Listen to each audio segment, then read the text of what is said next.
बिस्मिल्लाहिर्रहमानिर्रहीम। इज़ा सल्ला नाफिलतन अक्सर मिन रकअतैन, जब कोई बंदा नफिल नमाज पढ़े, क्या करेगा? नफिल नमाज पढ़ेगा और 2 रकअतों से ज्यादा पढ़ेगा। कितने रकअतों से? 2 रकअतों से ज्यादा। वलम यजलिस, और वो बैठे भी ना 2 रकअतों में। यानी किसी बंदे ने 4 रकअतें नफिल की नियत की। कितने रकअतें? या 6 रकअतें या 8 रकअतें। किसकी नियत की? नफिल नमाज की। वलम यजलिस इल्ला फी आखिरिहा, और वो आखिरी रकअत के 2 रकअतों में न बैठा। यानी एक बंदे ने 4 रकअत की नियत की, 4 रकअत नफिल नमाज की नियत, लेकिन वो 2 रकअतों में 2 रकअतों के दरमियान तशहुद के लिए नहीं बैठा। इसके लिए नहीं बैठा है। 2 रकअतों के बाद तशहुद में बैठना जरूरी है ना। हाँ। लेकिन वो है फर्जों में। अगर आप फराइज में 2 रकअत के बाद तशहुद में नहीं बैठोगे तो वो वाजिब है, आप पर सजदे सहव आएगा। अगर अनजाने से आप नहीं बैठे तो वैसे क्या आ जाएगा? सजदे सहव। लेकिन अगर नवाफिल में नहीं बैठेगा कोई बंदा, नवाफिल में नहीं बैठेगा कोई बंदा, तो फरमाते सहा नफलुहु माल कराहती, तो कराहत के साथ इसकी नमाज सही हो जाएगी। यानी इसे ये बात पता चल रही है कि नफिल नमाजों में 2 रकात के बाद बैठना, तशहुद में 2 रकात के तशहुद के लिए 2 रकात के बाद बैठना वाजिब नहीं है। अगर वाजिब होता तो ये यहाँ क्या बताते? सजदे सहव करना है। इन्होंने क्या बोला? नमाज ठीक हो जाएगी। इसका मतलब है वाजिब नहीं है, लेकिन बैठना ज्यादा अच्छा है। लेकिन बैठना ज्यादा अच्छा, ठीक है। समझ आई बात? युकरहु अन युसल्लिया फिन नहारी अक्सरा मिन 4 रकआतिन बितस्लीमतिन वाहिदतिन। अब ये देखो, जो दीन का है ना, दीन का एक उसूल है। दीन का एक उसूल नहीं, दीन की एक खूबसूरती है। क्या है? इस्लाम की एक खूबसूरती है कि नबी अकरम सल्लल्लाहु अलैहि वसल्लम की जो उलमा है, जो फुक़हा गुजरे हैं पहले, उन्होंने नबी अकरम सल्लल्लाहु अलैहि वसल्लम की छोटी छोटी बातों को भी क्या कर दिया है? लिख दिया है, बता दिया है। क्या किया है? बता दिया है। मैं आपको एक बात बता दूं, मैं आज एक जगह पर नमाज पढ़ रहा था, जुमा। तो जब हम जुमा नमाज पढ़ रहे थे तो जो खतीब साहब थे, मौलवी साहब थे, उन्होंने बात की, समझना बात को, उन्होंने बात की कि जो इशा और फजर में नहीं होगा वो मुनाफिक है। क्या है? अब हदीस में तो ये चीज साबित है, हदीस में ये चीज साबित है। नबी सल्लल्लाहु अलैहि वसल्लम ने फरमाया मुनाफिकों पे सबसे भारी नमाज फजर और इशा की है। क्या? सबसे भारी नमाज फजर और इशा की है। तो जब ये है ना हदीस, लेकिन हदीस को समझना भी है ना। हदीस को क्या करना है? अगर दोनों में से कोई एक नमाज में होगा वो भी दोनों चीजें हैं ना।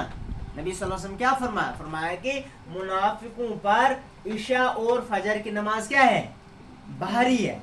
क्या है? भारी। अब समझना, भारी, ये भी मैं बताऊंगा इंशाल्लाह। भारी है तो इसका मतलब क्या है? आज अगर कोई फजर और इशा छोड़ता वो मुनाफिक बन जाएगा?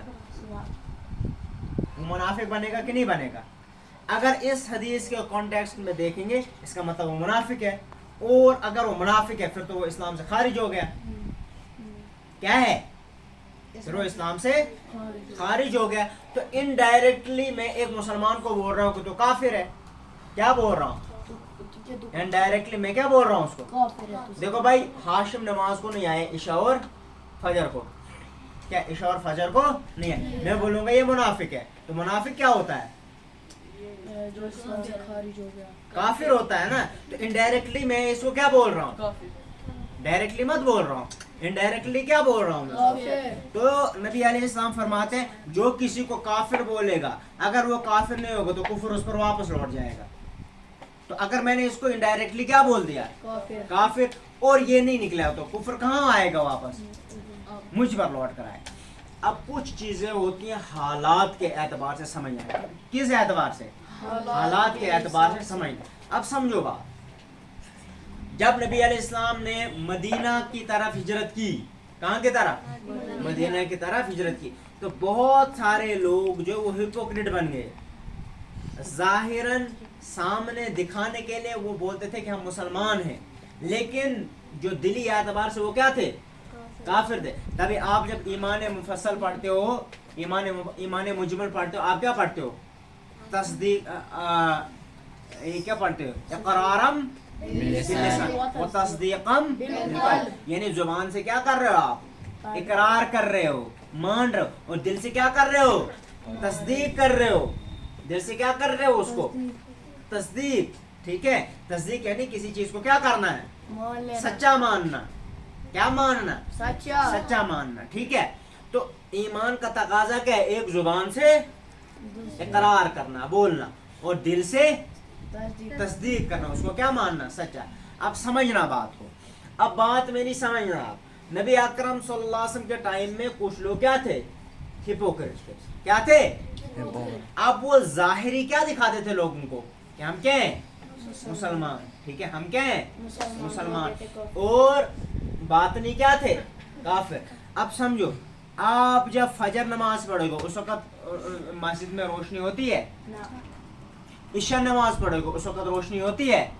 आज तो आपके पास लाइट है ना, आज आपके पास लाइट है, उस टाइम में ये सारी चीजें लाइटें नहीं होती थी, मत थी। ना। तो जोहर को, असर को, मगरिब को, जो उस वक्त हिपोक्रेट थे, जो उस वक्त मुनाफिक थे, वो जाते थे नमाज को, क्या जाते थे, नमाज को क्या करते थे, नमाज को जाते। क्यों जाते थे नमाज को, ताकि भाई हमारा ये रहना चाहिए कि भाई हम क्या है, मुसलमान। फजर और इशा को नहीं जाते थे, क्यों नहीं जाते थे, उनको पता है था कि भाई मस्जिद में क्या है, अंधेरा है, पहचानेगा कौन, तो इससे हमारी आइडेंटिटी बाहर नहीं निकलेगी। तो इस वजह से नबी अकरम सल्लल्लाहु अलैहि वसल्लम ने फरमाया मुनाफिकों पे सबसे भारी नमाज कौन सी है, फजर और इशा की, फजर और इशा की। तो नबी अकरम सल्लल्लाहु अलैहि वसल्लम में दो तरीके हो सकते हैं बोलने के, क्या, दो माना बोलने के होते। क्या, कि जो मुनाफिक नहीं है वो मस्जिद में आए, जो मुनाफिक नहीं है वो मस्जिद में आए, उनका समझ आ जाए लोगों को कि भाई ये मुनाफिक नहीं, और जो मुनाफिक हैं वो मस्जिद से दूर रहेंगे, वो मस्जिद से क्या रहेंगे, आमतौर पर क्या रहेंगे, दूर। तो मुसलमान भी अपने आप को उनके शर से क्या रखेंगे, महफूज, उनके बुराइयों से क्या रखेंगे, महफूज रखेंगे। तो उस टाइम के हिसाब से हमें समझना है। अब अगर आज कोई इशा और फजर को नहीं आता है, आज कोई इशा और फजर को नहीं, देखो भाई मैं नमाज नहीं पढ़ता हूँ, मुझे कौन पूछने वाला है, पूछने वाला है कोई, मैं रोजा नहीं रखता हूँ, मुझे कोई पूछने वाला है, मुझे कोई पूछने वाला है, मैं शराब पीऊंगा, मुझे कौन पूछने वाला है, इस्लामी हुकूमत है, मत है। देखो अगर इस्लामी हुकूमत में कोई शराब पिएगा उसको 80 कोड़े पड़ेंगे, तो वो कैसे पिएगा, छुप छुप के पिएगा ना, वो सबके सामने मत पिएगा। अगर इस्लामी हुकूमत में कोई बंदा नमाज जानबूझ के छोड़ेगा तो उसको सजा मिलेगी, क्या मिलेगी, सजा, उसको क्या मिलेगी, सजा। तो आज ऐसा कोई मसला है, ना, आज मत ऐसा कोई मसला है। तो इसका मतलब ये हम समझ सकते हैं कि अगर कोई फजर और इशा को नहीं आता है, फजर और इशा को नहीं, तो ये बता सकते हैं कि इसमें ईमान की कमजोरी, क्या है, ईमान की कमजोरी, लेकिन काफिर नहीं है।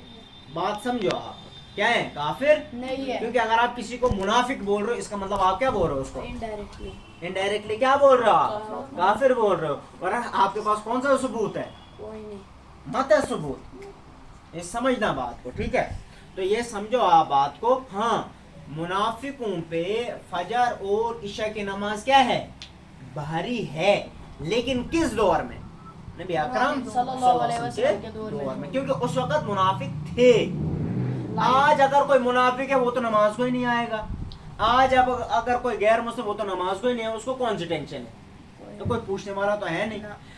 आज के दौर में ये बता सकते हैं, अगर कोई अल्हम्दुलिल्लाह ला इलाहा इल्लल्लाह बताता है, ला इलाहा कलमा बताता है, ठीक है, इकरार करता है, फिर अगर वो नमाज नहीं पढ़ता, हज नहीं करता, रोजा नहीं रखता, ये बता सकते हैं गुनाहगार है, ईमान में कमी है, फासिक फाजिर है, लेकिन काफिर आप उसको, मुनाफिक आप उसको नहीं बता सकते जब तक ना आपके सामने क्या हो जाए, सबूत हो। और नबी अकरम सल्लल्लाहु अलैहि वसल्लम ने भी कैसे बताया था, क्यों बताया था, क्योंकि अल्लाह रब्बुल इज्जत ने नबी अकरम सल्लल्लाहु अलैहि वसल्लम को फरमा दिया था कि कौन कौन मुनाफिक है, कौन कौन हिपोक्रेट है। तो ये बात, तो ये भी समझो आप बात, दीन के मामले में फहम ज्यादा जरूरी है, दीन के मामले में क्या ज्यादा जरूरी है, फहम ज्यादा जरूरी है। کبھی کبھار میں کسی کو بھی بتا دوں کوئی بات یا اچھی چیز نہیں، ٹھیک ہے